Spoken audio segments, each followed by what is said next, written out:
நீ அவங்கள வெளியில துரத்தி விட்ட. அதுக்கப்புறம் எப்ப எங்கெங்க நீ அவங்கள சந்திச்ச எல்லா விவரமும் விலாவாரியா எனக்கு தெரியும். நான் இங்க வந்தது விஜய பார்க்க இல்ல, உன்னதான் பார்க்க வந்தேன். என்ன இப்படி பாக்குற? உட்கார்ந்து பேசலாமா? நிசா நீ உட்கார்ற. ரஞ்சிதா நீ உட்காருமா.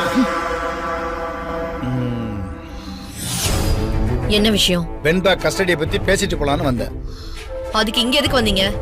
எல்லாம் தெரியும்னு சொன்னீங்க. ராஜி, ரஞ்சிதா, உங்க உதவியை எதிர்பார்த்துதான் உங்களை தேடி நான் வந்திருக்கேன். எங்க வீட்டுக்குள்ள என்ன நடக்குதுன்னா தெரிஞ்சுக்கிற அளவுக்கு பெரிய ஆள் நீங்க. இப்ப எங்க உதவி உங்களுக்கு எதுக்கு? ரஞ்சிதா ஒரு நிமிஷம். நீ நினைக்கிற மாதிரி நாங்க உங்களுக்கு எதிரெல்லாம் வந்து நிக்கல. உங்களுக்கு சப்போர்ட்டிவா இருக்கணும்னு தான் வந்திருக்கோம்.